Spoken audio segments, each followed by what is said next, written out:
Good morning. With me here today, I have our great Secretary of Education, Linda McMahon, Representative Laurel Libby of the Maine State House, Linnea Saltz of IWF Women's Sports Advocate, Stephanie Turner, a fencer, Zoe Hutchison, a Maine athlete, Cassidy Carlisle, a Maine athlete, and my dear friend, you all know, Riley Gaines, who has been a champion on this issue for women. Today, the Department of Justice is announcing a civil lawsuit against the Maine Department of Education. The state of Maine is discriminating against women by failing to protect women in women's sports. Pretty basic stuff. This is a violation of Title IX. The Department of Justice will not sit by when women are discriminated against in sports. This is about sports. This is also about these young women's personal safety. I've met many of these women throughout the past weeks and months, and what they have been through is horrific. We have exhausted every other remedy. We tried to get Maine to comply. We don't like standing up here and filing lawsuits. We want to get states to comply with us. That's what this is about. We have repeatedly notified Maine of its infractions and urged them to remedy the situation to protect women. We've stripped grants from Maine through other departments, and we are going to continue to fight for women. Let me give you some examples. Let me give you a timeline. This timeline, I think, is pretty important. So in February 2024, these are just a few examples. A biological boy started competing in women's ski races and cross-country races in Maine. He came in first in the 5K with a time that would have been 43rd among men. In February 2025, a biological boy won first place in the pole vaulting competition in Maine's indoor track and field meet. He beat every other girl by a significant margin. That qualified him for regional championships. That took a spot away from a young woman in women's sports. Shame on him. February 21st, 2025, President Trump has the governors at the White House. President Trump has the exchange with Janet Mills. He asked her about the issue. Her response, "We'll see you in court." Well, we still didn't sue. HHS and the Department of Ed opened investigations in an attempt to get them to comply. They both found violations. And in March, Maine refused to comply. I want to read you this letter.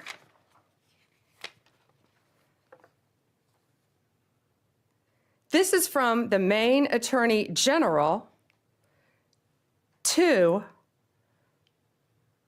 the Department of Education. We will not sign the resolution agreement. We do not have revisions or a counterproposal. We agree we are at an impasse. Nothing in Title IX or its implementing regulations prohibits schools from allowing transgender girls and women to participate on girls' and women's sports teams. Well, they must not be reading the same Title IX that we're reading. We believe they are failing to protect women, and it's not only an issue in sports, it is a public safety issue. These boys are allowed to go in women's restrooms. They are allowed to go in the women's dressing rooms and get fully naked and change in biological boys and change clothes in front of these young women. Maine's leadership has refused to comply at every turn. So now we have no other choice. We are taking them to court. What we are seeking, We are seeking an injunction to get them to stop this, stop what they're doing. That's pretty simple. And we are seeking to have the titles returned to the young women who rightfully won these sports. And we are also considering whether to retroactively pull all the funding that they have received for not complying in the past. And I am so proud of these brave young women standing behind me. I see and lots of parents in the front too, and I've met you. Thank you to the parents for supporting your daughters and telling them it's okay to fight back and stand up for what they believe in. Some of these young women have endured vicious injuries too as a result of boys playing in their sports. It's my honor now to introduce to you our Secretary of Education, Linda McMahon. Good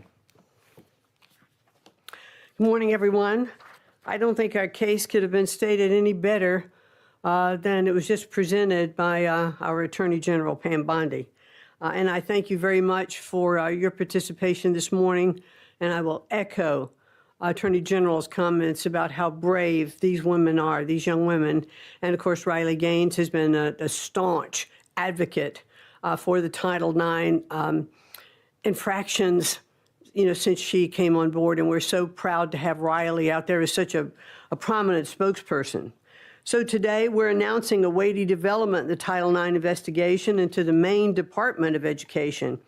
We, the Department of Education, analyzed Maine's Education Department for compliance with Title IX of the Education Amendments of 1972, which prohibits sex-based discrimination in any school or education program that receives federal funding. Unfortunately, our investigation has found that Maine continues to willfully violate Title IX and to strip the civil rights of female athletes in the state. And as Pam alluded as well, it's not just about their civil rights, it's about their safety. And we, after our investigation, we found we really had no other choice. We thought the infractions warranted turning them over to the Justice Department for their further investigation. So how do we get here?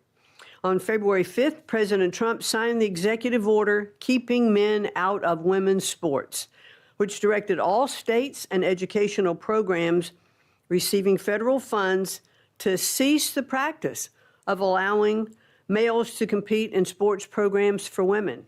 They didn't make this up. This is the law. This is Title IX.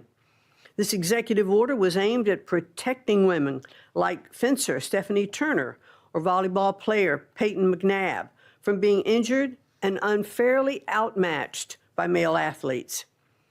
President Trump didn't pull any punches. He explicitly warned Maine and Governor Janet Mills that Maine would risk losing federal funding if it continued to allow males to participate in women's sports.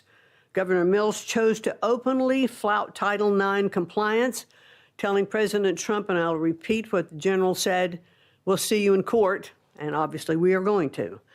That same day, our Office for Civil Rights opened an investigation into the Maine Department of Education and Maine School Administrative District Number 51 for permitting males and girls sports and denying female-only intimate facilities.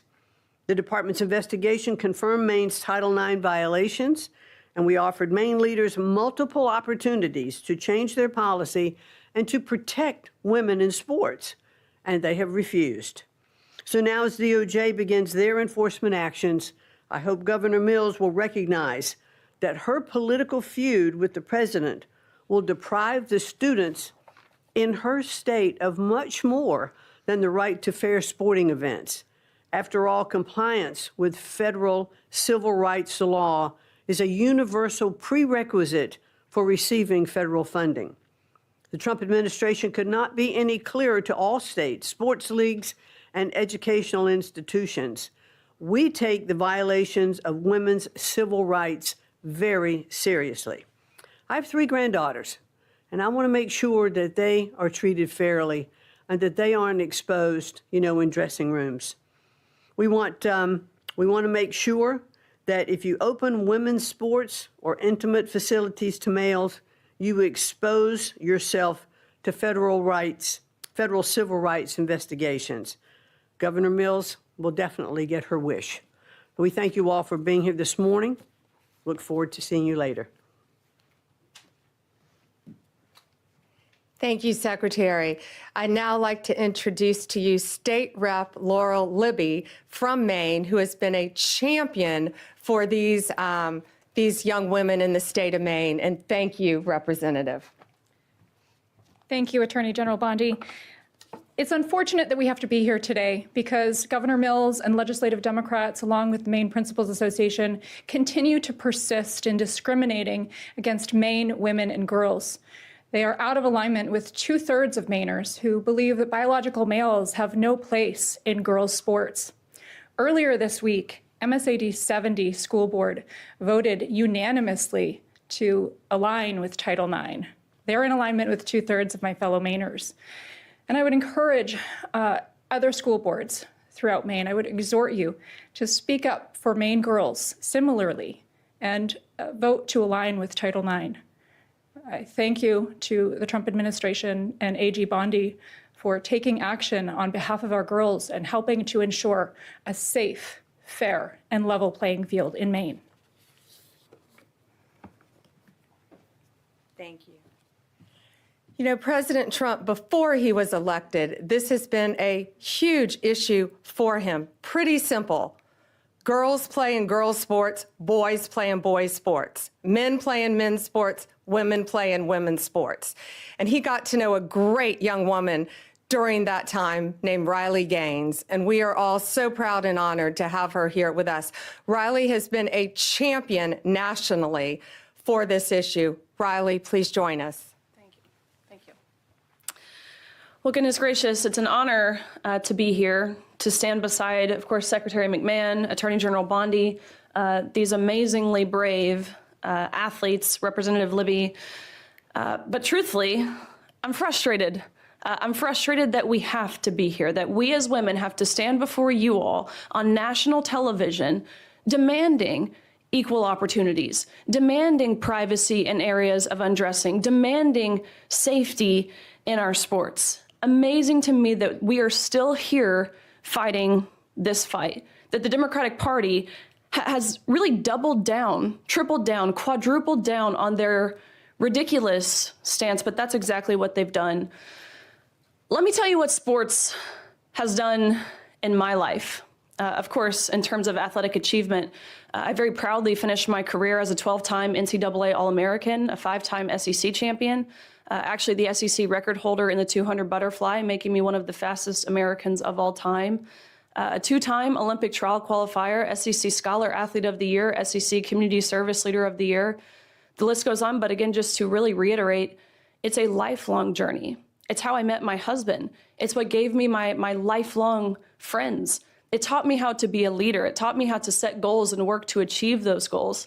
All things that, of course, I'm utilizing in my life now beyond sports, that leadership in Maine, Governor Mills, Democratic leadership really across the nation, that's what they're denying girls and women of.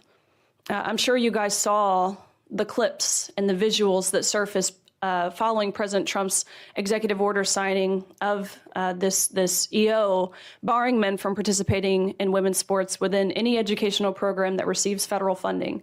And it was the most amazing thing to be there. And you have all of these young girls. I'm talking 5, 6, 7, 8 years old. They've got their jerseys on, their sports uniforms, their big bows in their hair that they wear on the soccer field. That visual means more to me than I could possibly put into words. And that is what is at stake here. That is who Governor Mills is fighting, not Donald Trump. It's those little girls. And I believe that's sick. It's regressive is what it is. They do this under the guise of progress, indicating we are moving in the positive forward direction. No, what Governor Mills is doing, and again, Democratic governors across the nation, is deeply regressive and utterly misogynistic. Over the past 3 years, I've had the opportunity to speak to countless girls in Maine and again across the country. countless parents, coaches who all virtually say the same thing. Why wouldn't anyone protect my athlete? Why wouldn't anyone protect my daughter? Why wouldn't anyone protect me?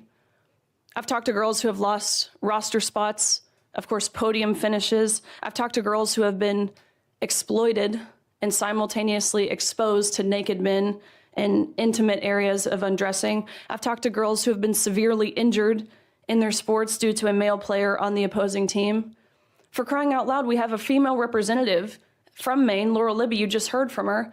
She didn't tell you what happened to her. She lost her ability to vote and to speak on the House floor for defending girls and women, for posting about what was happening in Maine. No, this type of oppression didn't happen in Afghanistan. No, this type of censorship didn't happen in England. It happened right here in America under Democratic leadership. Again, this isn't progress. I would describe this as betrayal. Let this be a notice, these actions that we have seen put forward today by the Department of Justice, by the Department of Education, to all other states who are not willing to comply with federal law, that federal law being Title IX, which is very clear in how it was originally implemented, or at least it should be. We never knew we had to define this word sex until these both elected and unelected bureaucrats started to go through the back door and reinterpret this word to mean what they want it to mean. Originally implemented in 1972, it was only 37 words, very brief, ultimately, of course, preventing sex-based discrimination. Let this be a notice, California, Minnesota, the likes thereof. If you do not comply with federal law, you do not get to reap the benefits of complying with federal law. Of course, one of those benefits being receiving federal funds. Women are protected and recognized under federal law, again, that law being Title IX. The U.S. government under President Trump, including the Department of Justice, including the Department of Education, will not stand by and ignore when the federally protected rights of women and girls are being violated. Again, that encounter between Governor Mills and President Trump went viral for really all of the right reasons. I think she thought she had this mic drop moment when she said, "I'll see you in court." Guess what? You will, because President Trump is a man of his promises. That was his campaign slogan. That's what we've seen delivered. Promises made, promises kept. This is another one. People, the American people, girls, women, boys, men, old, young, white, black, gay, straight, none of those identity factors matter. We want transparency and we want accountability. Again, we voted overwhelmingly in favor of that on November 5th. And accountability is back in the White House. So I stand before you all today, and I thank you, again, Secretary McMahon, Attorney General Bondy. I thank you on behalf of course, myself, but I think more importantly, my younger sister, of all the women and girls who have dreams, like I did when I was young, to achieve, to succeed in my sport and beyond. So thank you. Riley, thank you. And Zoe would now like to say something. Tell us about your sport too, Zoe. So I compete in soccer and indoor track and outdoor track. And like was mentioned previously today, I had to watch at the Maine Class B State Indoor Track Championship as my close friend and my teammate and other female competitors lost the state championship to a biological male. And this was heartbreaking for me to have to watch. And Riley said that it's betrayal, and that's what it is. It is the job of our elected officials to protect our young female athletes, and they have failed to do that.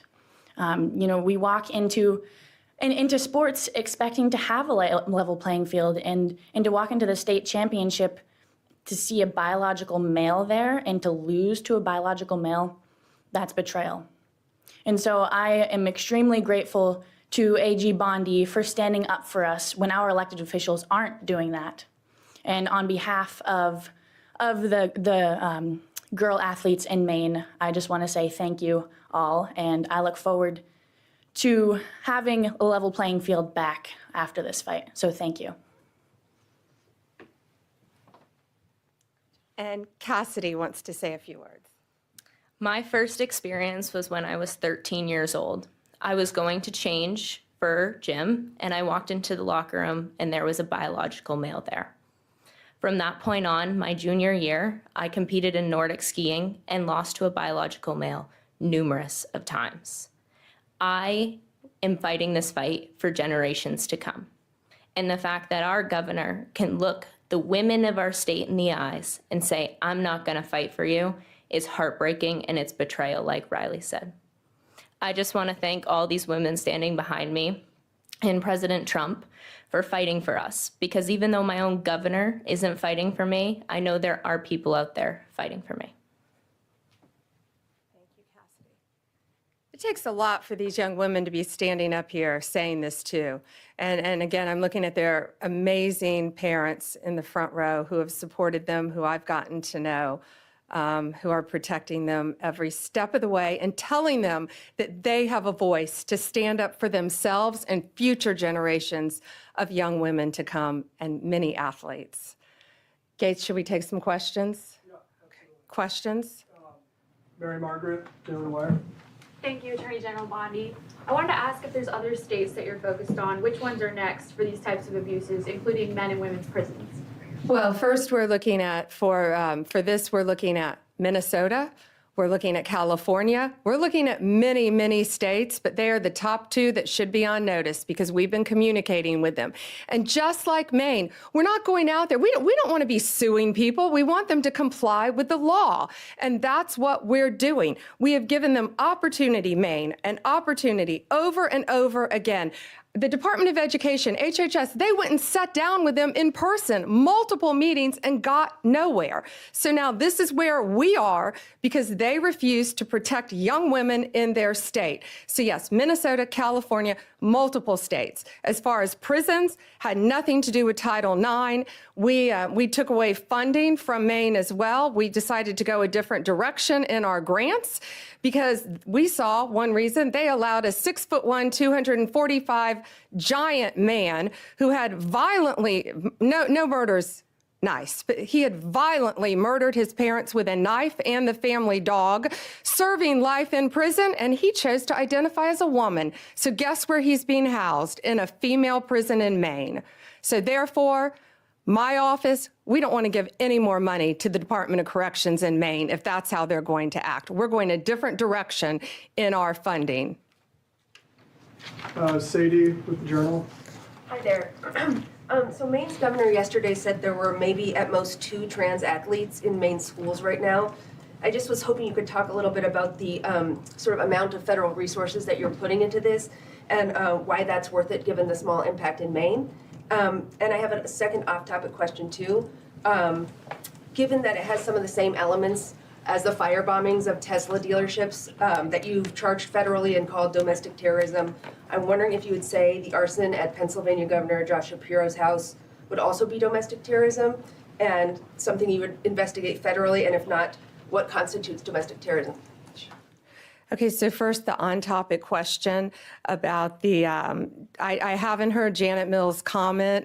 Governor Mills said it's only a couple trans athletes. Well, I think those are boys who identify as girls wanting to beat girls in girls' sports. Well, if one young woman is in jeopardy, one, that's enough for us to be standing up here. One, no boy will be undressing in a girl's locker room. No boy will be walking in a woman's restroom. And no boy, when we're finished with this, will be beating young girls in sports. These young women have, many of them have trained, what, since you were in elementary school for your sport? Riley, when did you start swimming? 4 years old. They have trained their entire lives. Some of them have lost scholarships. They have lost regionals. They have lost state because of boys. I don't care if it's 1. I don't care if it's 2. I don't care if it's 100. It's going to stop, and it's going to stop in every single state. Tesla. You ask about, yes, Tesla. You ask about, so I spoke to Governor Shapiro. I think you're referring to his governor's mansion. I spoke to him. It is absolutely horrific what happened to him. Kash Patel also spoke to him. We have been praying for Josh, for his family. those photos, it was horrible. I firmly believe they wanted to kill him. The defendant allegedly said he was going to use a hammer if he could have gotten to the governor. I've known the governor many, many years. It is horrible. And yes, we are working with state authorities to do, it's now a pending investigation, anything we can to help convict the person that did this and keep them behind bars as long as possible. David? Two questions, one on topic and one off topic. I'll start with the on topic. Minnesota and California, you mentioned you're looking at them. Are there active investigations into those states? Are there conversations? In which state do you expect to be next based on those conversations? Both. We have reached out to them. We have sent them letters. We're in the same posture we were in the beginning here with Maine. So let's see what they do. Let's hope they comply. Again, we don't want to sue anyone. We just want you to comply with federal law and protect girls, period. But yes, we are fully prepared to sue them and others that we will be looking at as well. And then my off topic, big topic over the past few weeks, Kilmar Abrego Garcia in Maryland. He's in a prison now in El Salvador. He was sent there. You insist, the president, everybody in the administration insists that he is MS-13. It appears that there's not going to be any sort of trial. He's not going to come back. DHS said he would be arrested and redeported if he comes back. Why not show the American people the evidence that he's MS-13 so they can make an informed decision? And that goes the same with this Henry Josue Santos, who was picked up in Virginia, who is now presumably going to be deported as well. Why not show the public the evidence? Well, he is an illegal alien who has been living illegally in our country from El Salvador. ICE testified, an immigration judge ruled he was a member of MS-13. An appellate judge ruled he was a member of MS-13. Hard stop. He should not be in our country. He was deported. They needed one additional step in paperwork, but now MS-13 is characterized as they should be, as an FTO, as a foreign terrorist organization. So he is not coming back to our country. President Bukele said he was not sending him back. That's the end of the story. If he wanted to send him back, we would give him a plane ride back. There was no situation ever where he was going to stay in this country. None. He would have come back, had one extra step of paperwork, and gone back again. But he's from El Salvador, he's in El Salvador, and that's where the president plans on keeping him. But the evidence, we're not going to see the evidence? We have the transcripts from the court hearings. I'll be glad to give you the court hearings from 2019, what we have, sure. With the rulings from the judges, gladly. All right, last one, Reagan. Reagan Reese, Daily Caller. Madam Attorney General, there's a Maine school board, MSA D number 70, which voted unanimously on Monday to defy the governor and to comply with Title IX. With the action you're taking today, will it be possible to exempt schools that comply from any future punishment? Yes. And I think that was very brave and bold of that school board. We just saw that as well. The question was one school board in Maine voted to comply. And again, that's all we wanted was compliance. So yes, we will not be going after them, looking at them in this lawsuit because they are complying and they're protecting women in women's sports. Thank you guys. Thank you.